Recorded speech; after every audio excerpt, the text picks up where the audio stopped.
Bada bing, bada boom. You know what it is.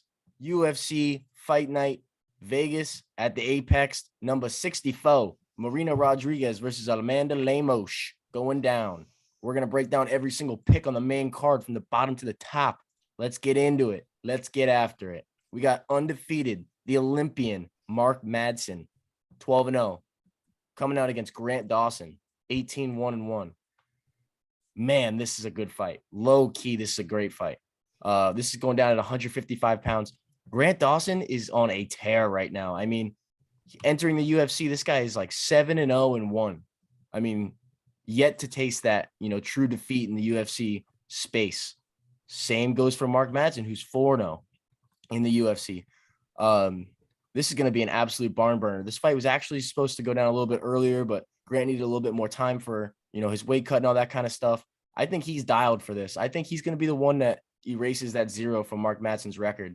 I know I look at the line and I know I love that underdog price that Mark Madsen shows, it's so tempting, but Grant Dawson's going to be big, man. He's getting really good work at ATT, and dude's going to come and freaking wrestle. And Mark Madsen, if he gets stuck on the feet for too long, Grant Dawson might have his way. Grant Dawson's not a guy that's going to fade. So Mark Madsen's going to need to be on top of his shit for 3 full rounds, which is something that is a tall order. I think Grant Dawson comes, he's ready, and I think he gets this one done, man. I think he scratches that 12-0. The biggest thing in this one is the age, man. Mark Madsen's 38. I had no clue about that, and that kind of swayed my entire pick. So Grant Dawson, young, athletic. Give me the tank. Let's go. What do you got, Goosey? The age did it for me too, so I'm going to pick Grant Dawson. I think stylistically this bodes well for him because they have very similar styles. Grant Dawson's is just more well-rounded to MMA because Mark Madsen is very wrestling heavy and reliant, where Dawson can switch it up a little better. He throws up a few more submissions. I think his distance striking is going to be better. Mark Madsen is really only using the hands to get to the body. And we've seen Dawson be able to stop guys like that. Jared Gordon's a tough fight. Last time he out-cardioed him, which is impressive. He was able to get the 3rd round submission. And I could see something similar in this one because Mark Madsen gets tired. We saw rounds 2-3 his last fight. I could see Dawson getting the later round sub in this one. So Grant Dawson minus 255 seems reasonable. Let's go. Fishman, what do you got in this? Yeah, give me Grant Dawson. Both these guys are high caliber wrestlers, grapplers, and but yeah, this dude's 10 years younger than the other dude, so give me that. And I think maybe they're just going to stand it up and bang it out. I think it might just be one of those. But we would love that, huh? Give me Grant. Let's go, Dana. What do you got? I'm going to be sweeping with you guys. And I like Grant Dawson this one just because I feel like he's been getting a lot of work at his camp. And I've heard and seen on Twitter that he has been. A lot of people are showing a lot of interest in Grant Dawson. And Mark Madsen, his last fight was against Vince Pichel, who's a beast. He had 3 takedowns, got them all. But then you go back to his fight before that against Clay Guida, who Clay Guida is not too shabby on the ground at all, and there's no takedowns in that fight. So Mark Madsen, I feel like he can be one of those guys where he's just been a wrestler for so long, and finally he's in MMA, and he's just kind of fallen in love with standing and banging. So I could definitely see this fight doing numbers on the feet, and I could just see Grant Dawson being the one shooting for takedowns, and if he gets them, just kill control time, and then finally rounds over. And next thing you know, he does that for 2 more rounds. So I'm going to ride with Grant Dawson along with you guys on this one. Let's go. We're moving right into the next one. We got a flyweight scrap. Tagir Ulan Bekov, 13-2, coming out against Nate Maness, 14-2. This is a really good scrap. Maness, usually at bantamweight, coming down to flyweight for this one. I'm very interested to see how he looks on the scales. He's a great grappler, man. Like low key, he has hidden grappling. He catches guys in subs. Tagir is going to be a guy that's going to come into this fight and want to grapple a lot. Nate Maness is going to have he had a lot of power at 35. He's coming down to 20. This one depends a lot on the scale for me, because if I see a nice, healthy looking Nate Maness and I'm looking at the lines, and they're going to give me, Nate Maness at plus 162, I'm going to eat that up, because the guys can win the fight in so many positions. Like we just saw, he literally almost got knocked out in his last fight, resurged to get a knockout. Tagir Ulan Bekov kind of just got out hustled in his last fight by Tim Elliott. So, I think Nate Maness brings that dog tenacity. I think he's going to be the bigger boy, and I think that he can even find a finish in this fight. But I'm pretty confident in Nate Maness pick, and it's plus money right now. So let's have him look good on the scales, and let's get after that one. That's my take. What do you got, Fish? Yeah, so Nate Maness, the dog, and in his record, he was doing pretty good until you run into a guy like Umar Nurmagomedov, and that's a good name. So I'm not thinking too much of that loss. Maness is but I go to the stats, and he's landing only about not even 2 strikes per minute, significant strikes landed per minute. And I wanted to ride with Maness, and on the other hand, Tagir Ulanbekov, I don't think what he's been doing is crazy impressive either. So I'm gonna go with Tagir on this one. Give me a decision. I'm praying there's not gonna be a finish in this one. Fair enough. What do you got, Dano? I was totally with you, CEO, on the wait to see the weight on Friday, because if Nate Maness is looking good, I feel like if Umar Nurmagomedov can't get you out of there, it's going to be tough for Tagir too, because Tagir didn't look too great in his last fight, I thought. And Nate Maness, just like someone earlier in the card, I forget off the top of my head, but he's just hard to put away. He's just really durable. He's going to be there. He's got good cardio, and he's got good takedown defense. So I think if he can stuff a couple takedowns from Tagir, maybe tire him out, he can maybe even catch him in a guillotine or something like that. But I could totally see him stopping takedowns and just beating up the body, elbowing the guy, kneeing the guy. Like Nate Maness, he's one of those guys where he's good at dirty boxing, and I could see him getting this one done. Let's go, Goosey. What do you got? I'm going to pick Nate Maness. And I'm going to give a very non-analytical description, because last fight, I remember Tagir was cornered by Khabib, if I'm not mistaken, and he kept looking over, kept trying to hear what Khabib had to say to do the moves in the octagon. He seemed very dependent. In this one, where's Khabib been? He's been with Islam along with all the AKA coaches. This is number one bullshit. Tagir's been stuck behind Khabib and them. They won the belt, went back to Russia. I think that he's going to be without the boys in this one. He's going to war by himself here, and I think that bodes well for Nate Maness. If the weight cut's good, I think he gets it done. Let's go. We're moving into the first big boy scrap of the card. I think this is the first one over 55 pounds, and it's a big boy scrap. We got Josh Parisian, 15-5. Coming out against Chase Sherman, 16-10. Heavyweight banger. I'm taking Chase Sherman in this one. I have faith in his cardio and what I'm seeing on his social media platforms. I know that sounds very, not smart, but I have trust. He's over there with Phil Daru. He's getting really good work. I think that whoever's going to have the better tank in this fight is going to win this fight. It's going to be a sloppy stand-up banger. Chase Sherman's used to this, man. He's a vet in the game at the stand-up. He's got power in his hands. He showed that he can knock guys out. I think he's on the right path right now. Josh Parisian is a guy that's going to beat the average heavyweight. And I think that Chase Sherman is just a little small tier ahead of that average heavyweight right now in his career. And I think that he's still got what it takes to put down a guy like Josh Parisian. I know that his record is tough, and the last couple ones he's coming off of is not the best look. But I believe in the work he's doing right now, and I think he's going to be able to put some really big shots on Josh Parisian, a target that's not moving too much at all. So that's where I'm riding with this one. Goosey, what do you got off rep?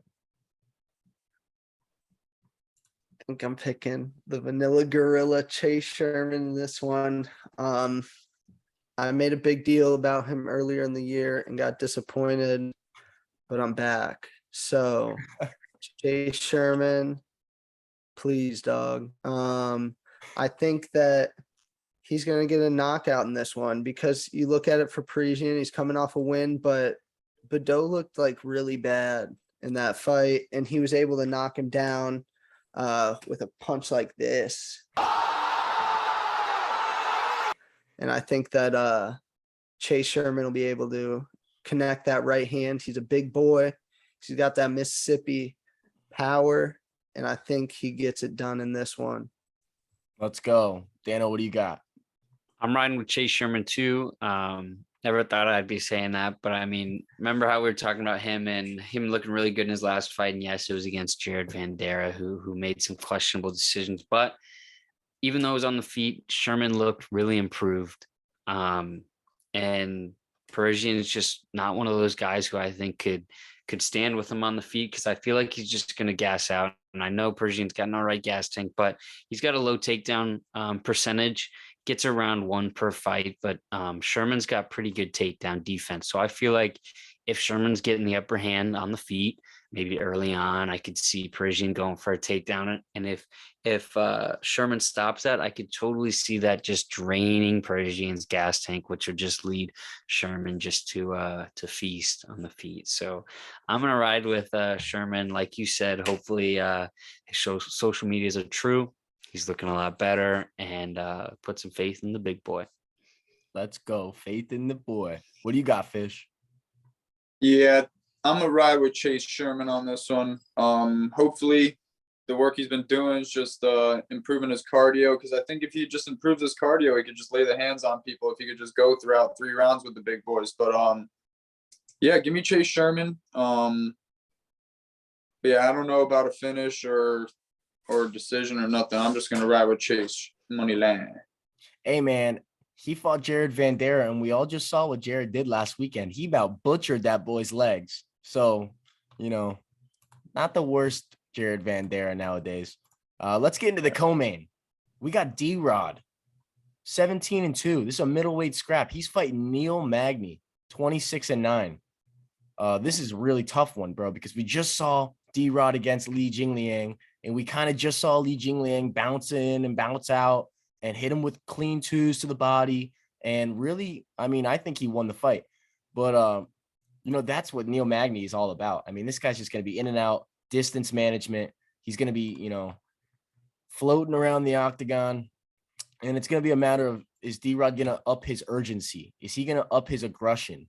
Because if he comes into the fight the same way he did against Li Jingliang, he's not going to be touching Neil Magny. All right, we're going to need to see a different D-Rod. We're going to need to see a dirty boxing, a clinch game, a cut you off in the octagon D-Rod, because that's what it takes to beat Neil Magny nowadays.